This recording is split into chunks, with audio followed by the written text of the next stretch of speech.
ভুয়া গণতন্ত্র এবং মানব রচিত আইন দ্বারা বাংলাদেশ পরিচালিত হচ্ছে, যে মানব রচিত আইন এবং গণতন্ত্র সম্পূর্ণ কুফরি মতবাদ।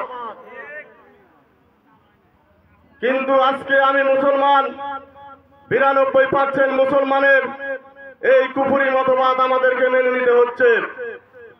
পীর সাহেব চরমনায় এটারই পরিবর্তন চায় যে বাংলাদেশে আর কোন কুফরি মতবাদ চলতে পারে না।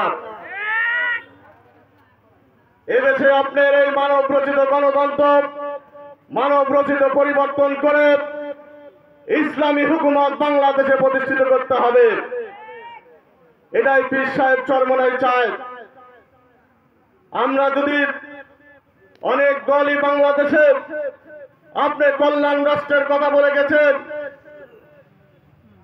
জনগণের কল্যাণকর রাষ্ট্রের কথা বলে গেছেন, কিন্তু আমরা 53 বছর দেখতে পেরেছি বাংলাদেশ এখনো কোনো কল্যাণকর রাষ্ট্র হয়নি। বাংলাদেশ কল্যাণের নামে, এই পুঁজিবাদী গণতন্ত্রের নামে যারা বাংলাদেশে বারবার ক্ষমতায় গিয়েছেন, তারা বাংলাদেশকে শুধু শোষণ করেছেন। কিন্তু 92% মুসলমানের ইমানের দায়িত্ব ছিল যে এই দেশকে তাদের শোষণ করে দেওয়ার অধিকার আমরা তাদেরকে দেইনি। এদেশ মুসলমানের দেশ, এদেশ আলেম ওলামাদের দেশ। এদেশে উচিত ছিল যারা ক্ষমতায় গেছে ইতিপূর্বে, তারা কেউ হিন্দু ক্ষমতায় যায়নি। এদেশের যারা প্রধানমন্ত্রী হয়েছেন তারা মুসলমান ছিল। এদেশে যিনি রাষ্ট্রপতি হয়েছেন তিনি মুসলমান ছিল, যিনি স্পিকার ছিল তিনি মুসলমান ছিল, যারা জাতীয় সংসদের সদস্য ছিল তারা বেশিরভাগ মুসলমান ছিল। কিন্তু ইসলামের কোন উপকার এই বাংলাদেশে হয়নি। তাই আমি বলতে চাই, একটি দেশকে কল্যাণকর রাষ্ট্রে প্রতিষ্ঠিত করতে হলে ইসলামী হুকুমত ছাড়া, ইসলামী শরিয়ত ছাড়া বাংলাদেশ কখনো কল্যাণকর রাষ্ট্রে প্রতিষ্ঠিত করা সম্ভব নয়।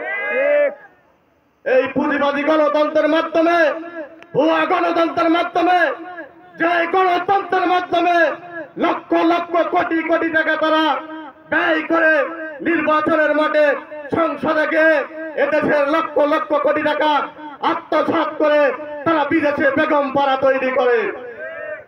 এই কল্যাণকর রাষ্ট্র আমরা চাই না। আর দুই একটি কথা বলে আমি শেষ করব।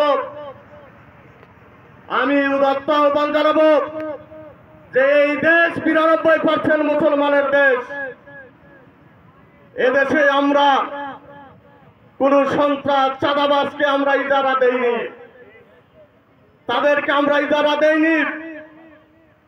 5 তারিখে এদেশের ছাত্র জনতা, আলেম ওলামা, এদেশের হক্কানি পীর মাশায়েখ তারা আন্দোলন করে জীবন দিয়ে এদেশকে স্বাধীন করেছে।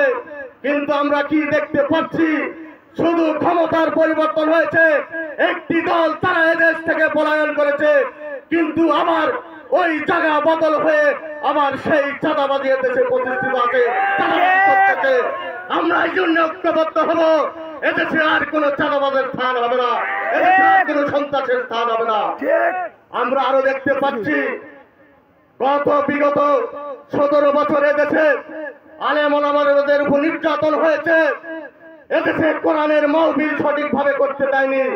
কিন্তু আমরা এখন আবার দেখতে পাচ্ছি ওনাদের মতো 2-1টি জায়গায় আরো দেখতেছি আমরা কোরআনের মাহফিলে বাধা দেওয়া হয়। আমরা তাদেরকে হুঁশিয়ার করে দিয়ে বলতে চাই, আপনারা সতর্ক হয়ে যান।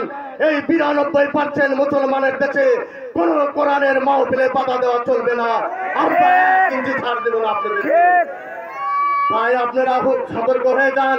পরিশেষে আমরা সকলে আগামী দিনে ইসলামের পতাকা তলে ঐক্যবদ্ধ থাকবো। চরমনায় পীর সাহেবের আহ্বানে সারা দেশে বাংলাদেশ ইসলামী আন্দোলনকে শক্তিশালী করে করার আহ্বান জানিয়ে আমি আমার কথা শেষ করছি। সকলকে ধন্যবাদ। আসসালামু আলাইকুম।